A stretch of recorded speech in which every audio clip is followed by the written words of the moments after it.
Jadi perkenalkan kami dari SGDB 9 akan melakukan presentasi mengenai student project kami yang berjudul Management of Head Trauma in Emergency Room. Sebelumnya, saya Alicia Madeline dengan 3 digit terakhir 135 akan menjelaskan mengenai latar belakang. Jadi, trauma pada otak dapat terjadi akibat pukulan keras atau sentakan pada kepala. Benda seperti peluru yang menembus jaringan otak juga dapat menyebabkan cedera otak traumatis.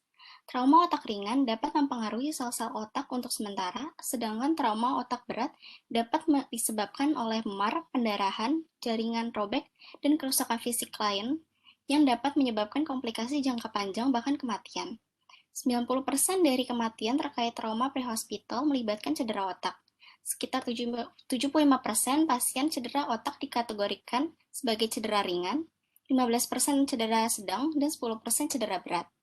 Pemeriksaan ABCDE pada pasien dapat menentukan pasien mana yang mengalami trauma kepala dan membutuhkan perawatan. Glaucoma Scale atau GCS dapat membantu menilai tingkat keparahan cedera otak dengan memeriksa kemampuan seseorang untuk mengikuti arah, menggerakkan mata dan anggota badan, serta koherensi ucapan. Jadi berdasarkan uraian di atas, dapat dilakukan tinjauan pustaka mengenai penata laksanaan trauma kepala di emergency room. Selanjutnya akan dijelaskan oleh teman saya. Baik, presentasi akan saya lanjutkan. Perkenalkan, saya Putri Mira Kardila Dewi dengan 3 digit terakhir 148. Jadi, trauma kepala didefinisikan sebagai trauma pada kepala yang termasuk kulit kepala, tengkorak, atau otak, selain cedera pada wajah. Trauma kepala dapat diklasifikasikan berdasarkan tingkat keparahannya dan morfologinya, termasuk patah tulang tengkorak dan lesi intrakranial. Patah tulang tengkorak atau fraktur tengkorak dapat terjadi di kubah tengkorak atau di basisnya. Trauma yang mengenai otak disebut traumatic brain injury atau biasa disingkat TBI. Itu merupakan cedera otak akibat kekuatan mekanik eksternal yang menyebabkan gangguan fungsi kognitif, fisik, dan psikososial secara permanen atau sementara dengan gangguan kesadaran. Trauma kepala trauma kepala terbuka atau tertutup, di mana kalau tertutup itu pukulannya tanpa merusak tengkorak, sedangkan yang terbuka itu dengan merusak tengkorak. Sekian dari saya dan kelihatan saya. Baik, perkenalkan nama saya Kusiwara Agatha Putra dengan 3 digit 232. Selanjutnya saya akan menjelaskan mengenai epidemiologi. Untuk kasusnya tersendiri, 2,8 juta orang di Amerika Serikat itu mengalami cedera kepala, di mana 75% di antara itu tergolong cedera kepala ringan. Lalu pada tahun 2007 sampai 2012 itu jumlah orang yang dirawat di rumah sakit, lalu jumlah kematian dan juga jumlah kunjungan ruang gawat darurat yang disebabkan oleh cedera otak di Amerika Serikat meningkat dari 640 menjadi 890 kasus per 100.000 orang. Lalu menurut CDC juga hampir 56.000 orang di Amerika Serikat meninggal setiap tahun akibat cedera otak traumatis, dua kali dari angka tersebut mengalami cacat fisik. Lalu selanjutnya juga terdapat beberapa faktor yang menjadi masalah dalam membandingkan data cedera kepala secara global atau secara seluruh dunia, yaitu termasuk inkonsistensi dan kompleksitas dalam kodaan diagnostik dan persyaratan inklusi. Lalu juga terdapat deskripsi kasus, kriteria penetapan, misalnya penerimaan rumah sakit dibandingkan dengan survei dari pintu ke pintu, dan juga transisi dari berbagai fasilitas perawatan, misalnya penerimaan pasien dapat dihitung lebih dari sekali. Meskipun demikian, terdapat sebuah meta-analisis yang menemukan bahwa negara-negara Asia Tenggara dan juga Pasifik Barat memiliki beban cedera kepala global tertinggi. Lalu berdasarkan jenis kelamin, pria hampir 2 kali lebih mungkin dirawat di rumah sakit karena cedera otak dibandingkan wanita. Hal ini dapat dijumpai di seluruh dunia. Lalu jika berdasarkan usia, sekitar setengah dari pasien yang dirawat di rumah sakit dengan cedera kepala berusia di bawah 24 tahun. Lalu kunjungan gawat darurat untuk cedera kepala pada lansia 3 kali lebih tinggi ditemukan pada orang berusia di atas 84 tahun dibandingkan pada mereka yang berusia 65 hingga 74 tahun. Mungkin segitu yang bisa saya sampaikan kerja oleh teman.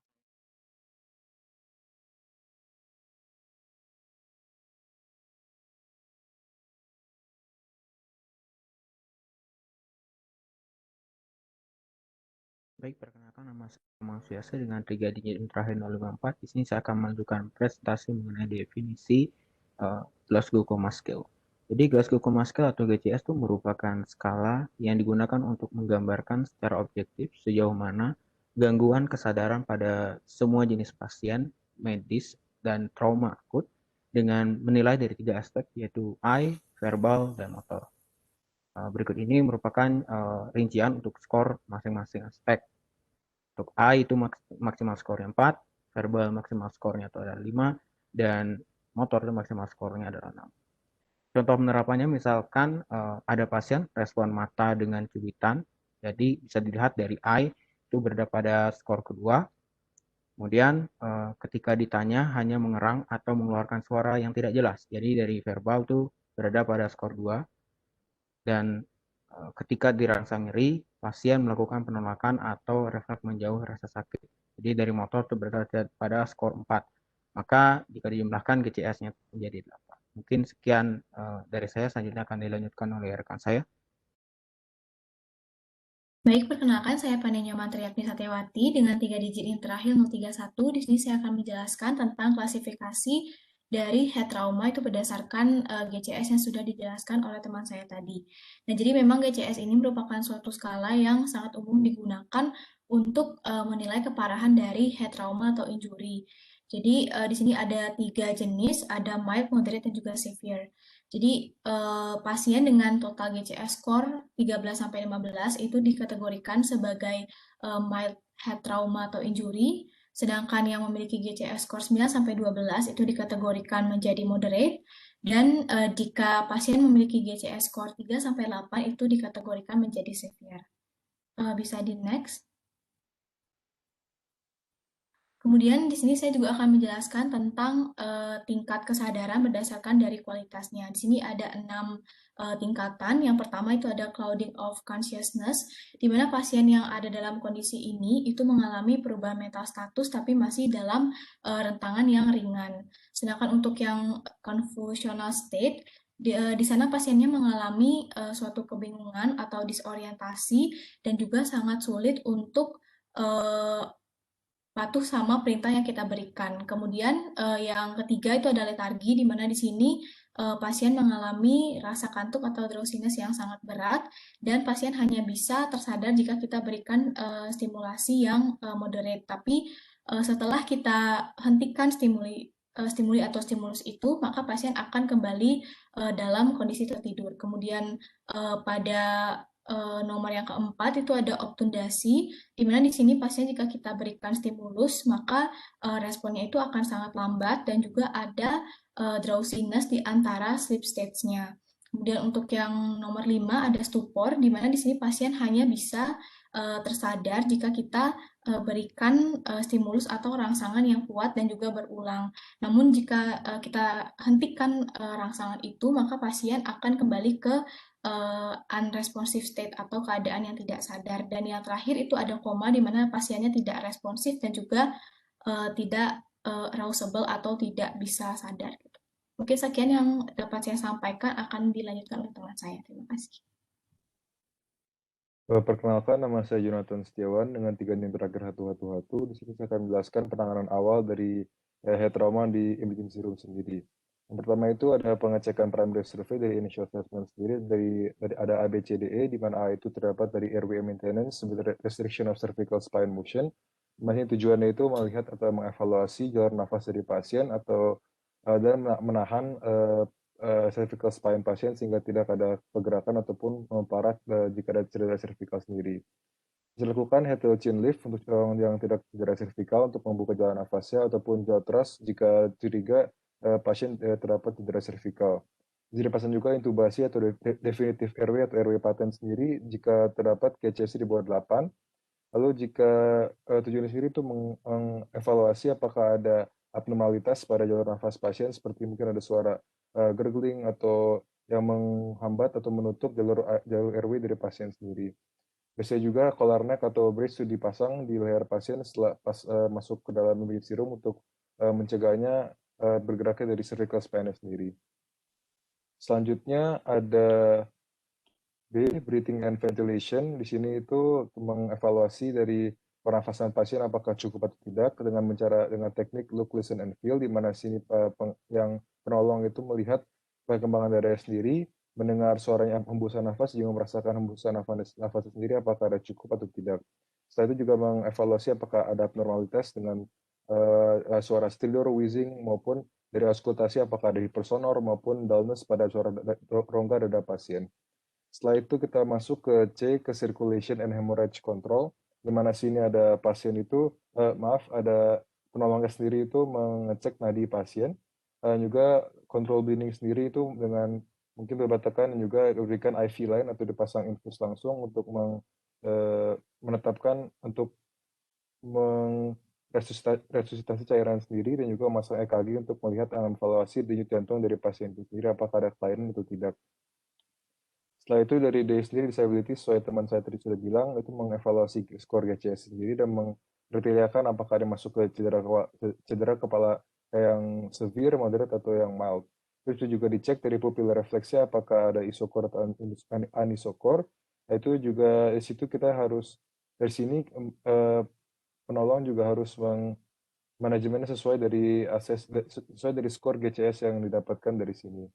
Setelah itu ada A juga, yaitu tulis exposure dan environmental control, di mana ini penolong membuka baju korban atau pasien dan dengan tujuan untuk melihat apakah ada cedera lainnya ataupun masalah di tempat bagian tubuh korban lainnya, dan juga memberikan selimut atau penutup untuk mencegahnya hipotermia pada pasien.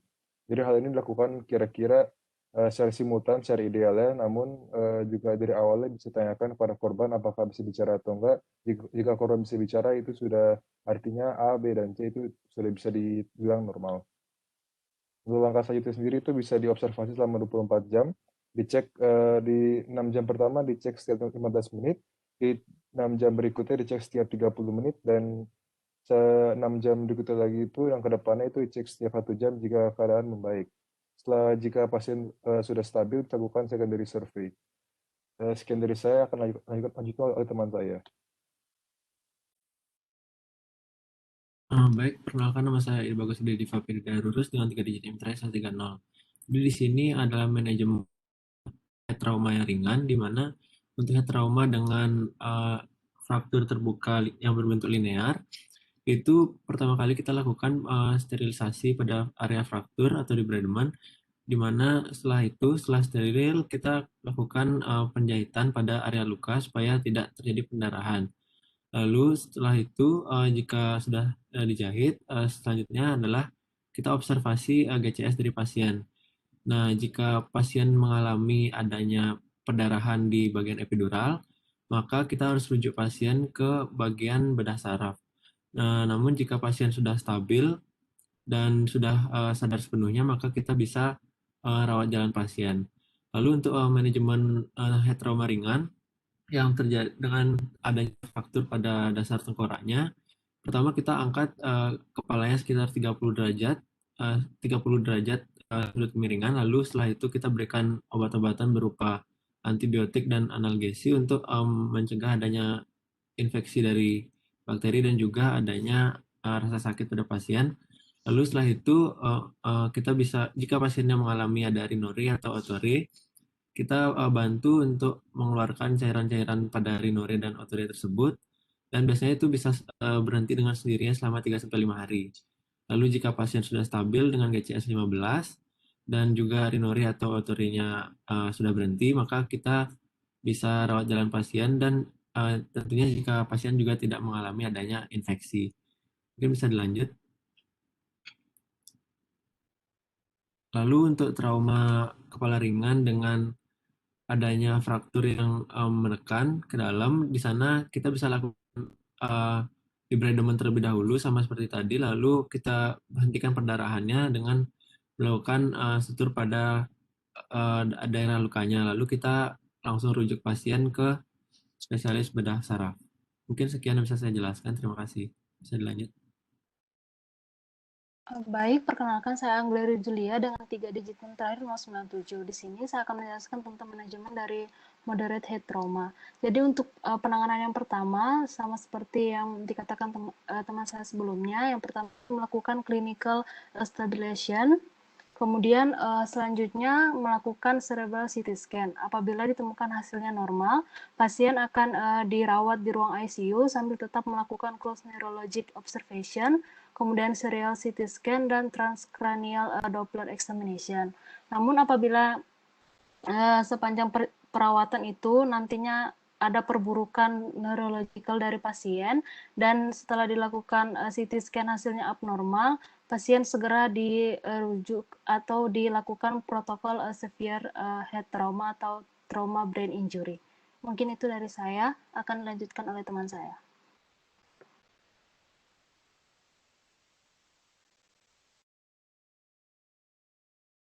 Perkenalkan, saya Ananda Aprilia Setiawan dengan 3 digit NIM terakhir 089. Saya akan melanjutkan mengenai manajemen dari cedera kepala berat. Untuk hal terpenting dalam menangani kasus cedera kepala berat itu menangani kasus peningkatan tekanan intrakranial atau ICP. Peningkatan ICP ini disebabkan oleh pendarahan, edema cerebral, atau juga bisa hidrosefalus. Hal tersebut dapat menyebabkan iskemia cerebral yang menjadi kecacatan atau kematian. Manajemen yang pertama adalah dekompresif kraniektomi, adalah suatu pengangkatan sementara dari tulang tengkorak untuk menangani peningkatan ICP yang diakibatkan oleh cedera kepala. Terdapat 2 jenis dari dekompresif kraniektomi ini. Yang pertama adalah primary kraniektomi, dilakukan untuk mencegah peningkatan ICP saat pasca operasi. Untuk secondary kraniektomi itu dilakukan untuk menangani peningkatan ICP saat itu juga. Untuk yang kedua adalah profilaksis hipotermia. Ini harus dilakukan dalam 2,5 jam dan dilakukan selama 2 hari pasca injury.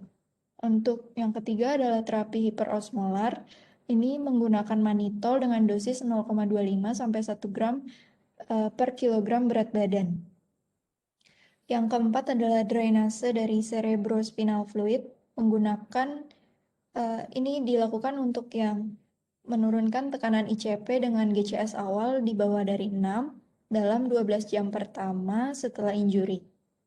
Yang selanjutnya adalah hiperventilasi. Ini direkomendasikan untuk penurunan tekanan intrakranial. Hiperventilasi harus dihindari dalam 24 jam pertama setelah cedera ketika aliran darah cerebral seringkali menurun secara kritis. Selanjutnya, penggunaan barbiturats untuk anestesik, analgesik, dan sedatif. Ini dilakukan untuk profilaksis perkembangan hipertensi intrakranial. Yang selanjutnya adalah nutrisi. Biasanya dilakukan dengan transgastric jejunal feeding. Harus memenuhi basal caloric replacement dalam 5-7 hari pasca injury untuk menurunkan angka mortality. Selanjutnya, profilaksis infeksi menggunakan antimikrobial impregnated catheters.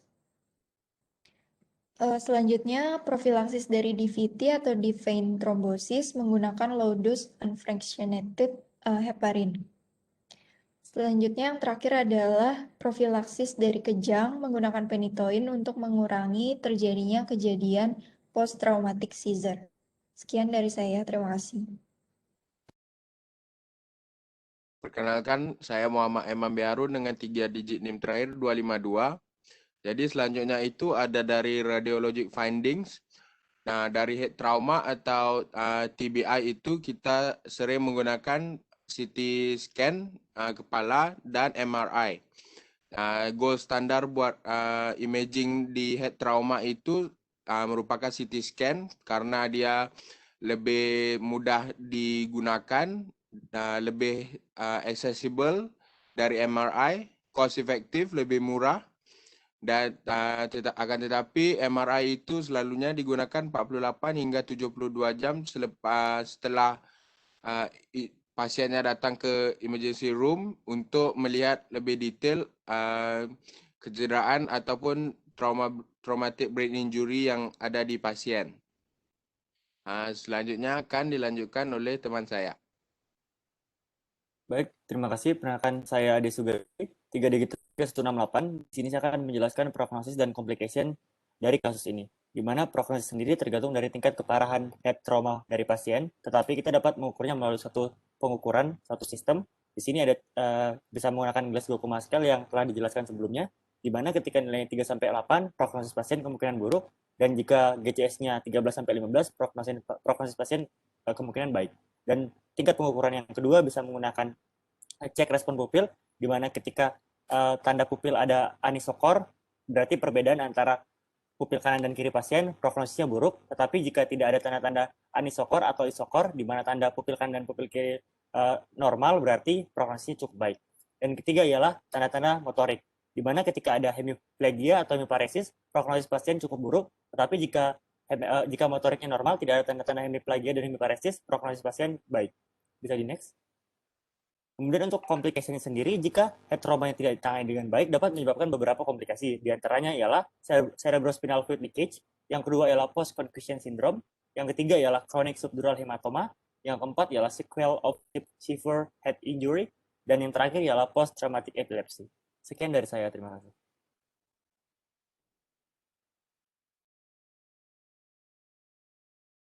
Perkenalkan, nama saya Hyang Ayudi dari Dumaranang dengan 3 digit NIM terakhir 091. Saya akan menyimpulkan presentasi pada kali ini.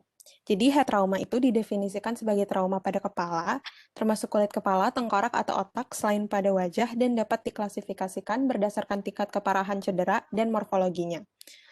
Untuk Glasgow Coma Scale itu merupakan skala yang digunakan untuk menggambarkan sejauh mana gangguan kesadaran pada semua jenis pasien dan pasien trauma akut dan menilai pasien menurut 3 aspek, eye, verbal, dan motorik.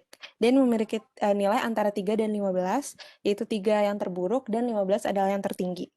Ketika ada pasien emergensi, harus dilakukan primary survey yang terdiri dari pemeliharaan jalan nafas dengan pembatasan gerak tulang belakang leher, lalu pernafasan dan ventilasi, sirkulasi dengan kontrol pendarahan, penilaian status neurologis, dan kontrol exposure atau lingkungan, yaitu ABCDE. Hal berikutnya yang perlu diperhatikan adalah GCS pasien untuk mengetahui apakah pasien mengalami trauma kepala ringan, trauma kepala sedang, atau trauma kepala berat. Dan CT scan kepala ini dianggap sebagai gold standard dalam mendiagnosis head trauma dan dikarenakan lebih aksesibel dan cost efektif dibandingkan dengan MRI. Untuk penentuan prognosis head trauma ini tergantung pada kondisi pasien yang diukur dengan menggunakan Glasgow Coma Scale, pupil, dan motorik. Selain itu, beberapa komplikasi juga dapat terjadi. Sekian presentasi dari kelompok B9. Terima kasih.